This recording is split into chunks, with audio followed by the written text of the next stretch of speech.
नमस्कार दोस्तों। आज है 26 अक्टूबर और आज हम 26 अक्टूबर को 25 और 26 अक्टूबर के महत्वपूर्ण समाचारों के बारे में डिस्कस करेंगे। तो चलिए स्टार्ट करते हैं। अपना पहला क्वेश्चन है, भारत ने किस देश के साथ सेमीकंडक्टर आपूर्ति श्रृंखला साझेदारी सहयोग ज्ञापन की मंजूरी दी है? तो पहला ऑप्शन है हमारा ताइवान, दूसरा है जापान, तीसरा है चीन, चौथा है इनमें से कोई नहीं। तो राइट आंसर हो जाएगा हमारा जापान। भारत ने जापान के साथ सेमीकंडक्टर आपूर्ति के लिए साझेदारी के लिए सहयोग ज्ञापन की मंजूरी दी है। ओके, चलिए अब अगला क्वेश्चन देखते हैं। अब हमारा अगला क्वेश्चन है कि भारत और मध्य एशियाई देशों के बीच एनएसए की बैठक हुई है। एनएसए समझ गए ना, राष्ट्रीय सुरक्षा सलाहकार, जो कि कौन है अपने भारत के? अजीत डोभाल। ओके, तो ये शामिल हुए हैं इस बैठक में। तो जो भारत और मध्य एशियाई देशों के बीच जो एनएसए की बैठक हुई है वो कहाँ पर हुई है? तो अपना पहला ऑप्शन है कजाकिस्तान, दूसरा है किर्गिस्तान, ओके, तीसरा है उज्बेकिस्तान, चौथा इनमें से कोई नहीं। तो अपना जो राइट आंसर है वो है कजाकिस्तान। क्या हो जाएगा? कजाकिस्तान। कजाकिस्तान को ये आप मैप में देख सकते हैं, ये दिया हुआ है। तो कजाकिस्तान देख लें किन किन देशों के साथ सीमा साझा करता है। तो कजाकिस्तान सबसे पहले तो रशिया के साथ ही सीमा साझा करता है, और सेकेंड नंबर चाइना के साथ, फिर किर्गिस्तान के साथ, फिर उज्बेकिस्तान के साथ, फिर तुर्कमेनिस्तान के साथ। ओके, और इस साइड अगर देखें तो ये कैस्पियन सागर के साथ भी इसकी सीमा लगती है। तो कजाकिस्तान के ऊपर क्या है? रसिया है, और नीचे साइड में चाइना, किर्गिस्तान, उज्बेकिस्तान, तुर्कमेनिस्तान। ये इधर से तुर्कमेनिस्तान का बॉर्डर टच करता है। तो आप ये देख सकते हैं, और कजाकिस्तान जो है कैस्पियन सागर के साथ भी सीमा साझा करता है। ओके, तो चलिए अब आगे देखते हैं। अगला क्वेश्चन है हमारा, अबू धाबी मास्टर्स 2023 में महिला वर्ग का एकल खिताब किसने जीता है? तो पहला ऑप्शन है हमारा उन्नति हुड्डा, दूसरा है अमित सरोहा, तीसरा है पारुल परमार, चौथा इनमें से कोई नहीं। तो राइट आंसर है हमारा उन्नति हुड्डा ने अबू धाबी मास्टर 2023 महिला वर्ग का एकल खिताब जीता है। आप ये फोटो में देख सकते हैं। चलिए अब अगला क्वेश्चन देखते हैं। अगला क्वेश्चन है हमारा, हार्वर्ड लॉ स्कूल में वैश्विक नेतृत्व के लिए किसे पुरस्कृत किया गया है? तो पहला ऑप्शन है हमारा तुषार मेहता, दूसरा है शक्तिकांत दास, तीसरा है डी वाई चंद्रचूड़, चौथा है इनमें से कोई नहीं। तो फोटो देखकर तो आप पहचान ही गए होंगे, जो भारत के सुप्रीम कोर्ट के मुख्य न्यायाधीश हैं, चीफ जस्टिस हैं, वो कौन है? D Y Chandrachud. ये अभी अमेरिका गए थे, वहाँ पे इनको पुरस्कृत किया गया है। तो चलिए आगे बढ़ते हैं। अगला क्वेश्चन है हमारा कि जो रवि सत्र है, क्या है? रवि सत्र। रवि सत्र के लिए केंद्रीय मंत्रिमंडल ने फास्फोरिक और पोटेशियम वर्गों पर कितनी सब्सिडी देने की बात कही या सब्सिडी दे रही है? तो पहला ऑप्शन है हमारा 22,303 करोड़, दूसरा है 22,400 करोड़, तीसरा है 23,000 करोड़, चौथा इनमें से कोई नहीं। तो जो रवि सत्र है इसमें केंद्रीय मंत्रिमंडल ने फास्फोरिक और पोटेशियम वर्गों के लिए 22,303 करोड़ की सब्सिडी का ऐलान किया है। तो चलिए अब आगे देखते हैं। अगला क्वेश्चन है हमारा, हाल ही में किस संस्था को डीम्ड विश्वविद्यालय का दर्जा दिया गया है? तो पहला ऑप्शन है हमारा एनसीईआरटी, दूसरा है एजुकेशन मित्र, और तीसरा है मंत्रा यूथ, चौथा इनमें से कोई नहीं। तो अपना जो राइट आंसर है, डीम्ड विश्वविद्यालय का दर्जा एनसीईआरटी को दिया गया है। और एक एनसीईआरटी से आप ये और समझ रखिए कि एनसीईआरटी में इंडिया लिख के आता है बुक में, तो इसका प्रस्ताव भेजा गया है कि एनसीईआरटी की बुक्स में इंडिया की जगह भारत लिखा जाए। क्या लिखा जाए? इंडिया की जगह क्या लिखा जाए? भारत लिखा जाए। तो ये भी आप याद रखिएगा। तो चलिए अब आगे देखते हैं। अगला क्वेश्चन है हमारा, हाल ही में किस सांसद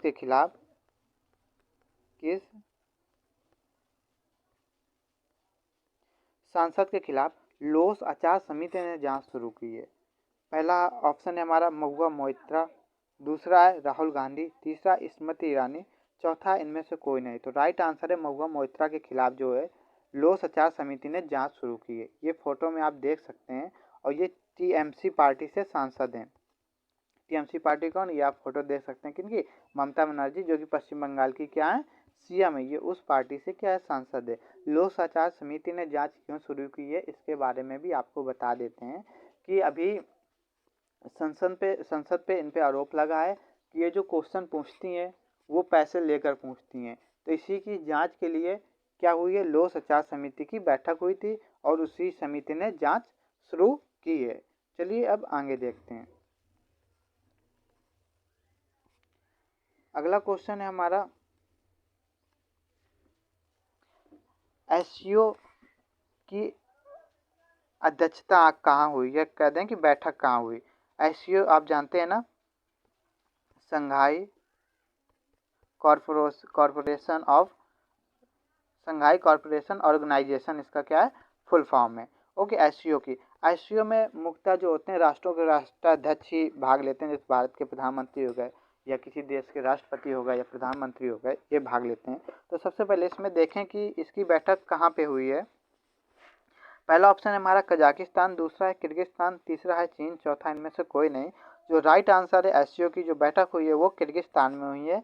इसमें भारत के प्रधानमंत्री मोदी नहीं जा पाए, तो जो भारत के विदेश मंत्री हैं कौन है, एस जयशंकर, उन्होंने इसमें भाग लिया है। तो अब इसको मैप में देख लें किर्गिस्तान की क्या लोकेशन है। ओके, तो ऊपर आप यहाँ आप देख सकते हैं कि यहाँ क्या है, चाइना है बॉर्डर में, और यहाँ तजाकिस्तान है, ये उज्बेकिस्तान है, और ये कजाकिस्तान है। ये तजाकिस्तान, ये कजाकिस्तान, ये उज्बेकिस्तान, ये चाइना। ओके, तो ये इतने देशों के साथ क्या करता है, सीमा साझा करता है। और इसकी राजधानी क्या है, बिश्केक इसकी राजधानी, क्या इसकी राजधानी, बिश्केक इसकी राजधानी है, ये याद रखिएगा। तो चलिए अब आगे बढ़ते हैं। अगला क्वेश्चन है हमारा, किस देश की सी यांग, क्या सी यांग, सॉरी, किस देश के, ये गलत लिखा हुआ है, किस देश के सी यांग 6 गा है। ओके, सी यांग 6 अनुसंधान पोत श्रीलंका के कोलंबो पोर्ट पर पहुंचा है। ओके, तो पहला ऑप्शन है हमारा जापान, दूसरा है अमेरिका, तीसरा है चाइना, चौथा इनमें से कोई नहीं। तो जो चीन का एक पोत है, चीन उसको कहता है कि हमारा अनुसंधान पोत है, अर्थात ये रिसर्च करता है समुद्र में।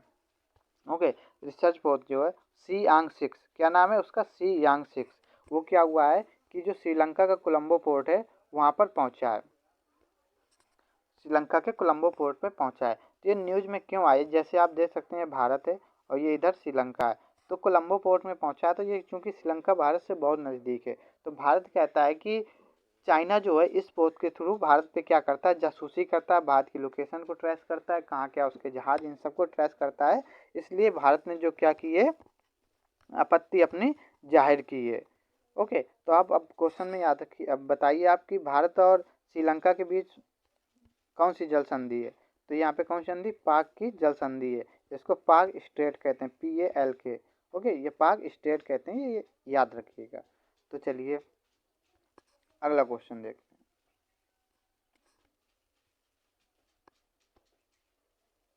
अगला क्वेश्चन है हमारा, भारतीय मूल के किस अमेरिकी वैज्ञानिक को प्रतिष्ठित व्हाइट हाउस राष्ट्रीय पुरस्कार से सम्मानित किया गया है।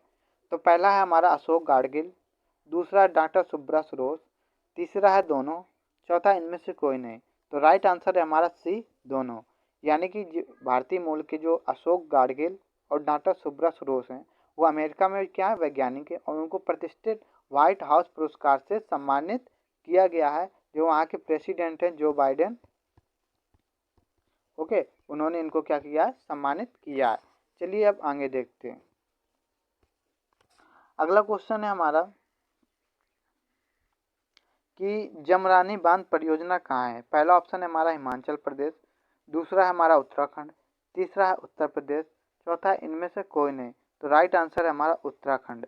अभी जबरानी परियोजना को पहले रोक दिया गया था, लेकिन अब इस परियोजना को का फाइनल डिसीजन आ गया है, ये परियोजना शुरू की जा चुकी है। तो ये कहाँ पे, उत्तराखंड में है। और ये इसका लाभ क्या है, इसका लाभ ये कि जो हल्द्वानी है, ओके, हल्द्वानी के जो आसपास के जो क्षेत्र वहाँ पेयजल, ओके, क्या पेयजल और सिंचाई की पूर्ति होगी, यानी पानी पीने के लिए भी और खेतों में सिंचाई के लिए भी इसकी पूर्ति होगा। अगर इसको लोकेशन देखें तो ये नैनीताल जो है, नैनीताल के काठगोदाम के, नैनीताल के काठगोदाम के